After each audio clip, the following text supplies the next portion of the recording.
Religious leaders continue to oppose the LGBTQ plus community in India as if they've learned no lesson from the Supreme Court's judgment decriminalizing homosexuality.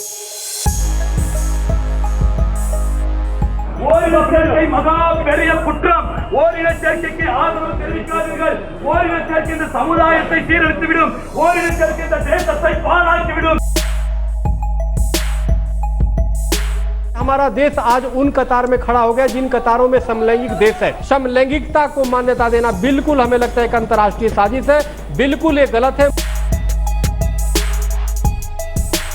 जिस वक्त दुनिया खल्क हुई है उस वक्त से एक दुनिया का निज़ाम है, तो उस निज़ाम को चैलेंज करना और उस निज़ाम का मज़ाक़ा बनाना ये बिल्कुल गलत है।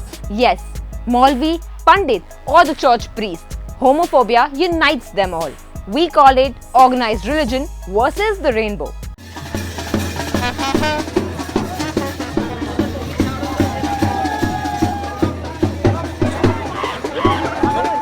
Even as India celebrated the Supreme Court's decision, many of our Dharm gurus stuck to their views.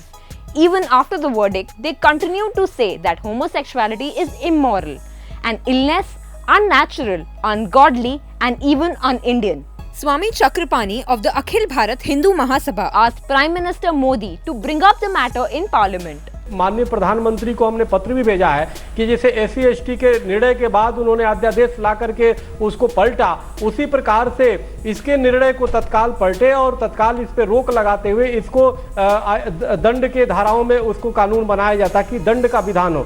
Reacting to the Supreme Court's verdict, the Catholic Bishops' Conference of India said, and I quote, "This does not mean that homosexual acts or behavior is morally acceptable or justified. It violates the purpose of human sexuality, which is procreation." But for the benefit of India's bishops, let's just rewind a bit to 2013, when Pope Francis had said, "If someone is gay and search for the Lord and has goodwill, who am I to judge?" So if the Vatican can soften its view on homosexuality, why are the priests in India so shrill about their homophobia?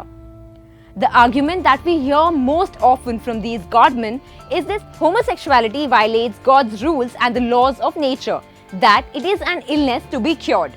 ये बिल्कुल गलत है कि जिस तरीके से परंपरा है, जैसे दुनिया चली आ रही है, जिस वक्त दुनिया खल्क हुई है उस वक्त से एक दुनिया का निज़ाम है और वो निज़ाम अल्लाह, ईश्वर, गॉड, भगवान का बनाया हुआ निज़ाम है, तो उस निज़ाम को चैलेंज करना और उस निज़ाम का मज़ाक़ा बनाना ये बिल्कुल गलत है। But here's the thing. Science and decades of dedicated medical research do not agree. In fact, here's a spoiler for all the godmen. Across the world, this is actually no longer a debate. As far back as 1992, the World Health Organization conclusively stated that homosexuality is not a disease. It is a sexual orientation as normal as heterosexuality. For decades now, the American Psychiatric Association and the American Psychological Association, the gold standard across the world on mental health, have asserted that homosexuality is not a mental disorder, but a form of human sexuality. And some godmen have been heard saying, legitimizing homosexuality will give India a bad name. Really? A bad name for treating all its citizens equally? For fighting discrimination against a community which has faced decades of violence and trauma at the hands of society and the law? And hang on, before that, any of these Dharm gurus should take a history lesson first. Ancient Indian society did accept homosexuality. Here, look at the Khajuraho, Vedic texts, the legend of Bhagirathi, and the story of Varna and Mitra. They have all accepted homosexuality. So to all those Pandits, Maulvis and priests still clinging to their homophobia, medical science doesn't support you, ancient Indian society doesn't agree with you, and now the Supreme Court too is against what you argue. So why don't you step out of your closet of intolerance and join the rest of us?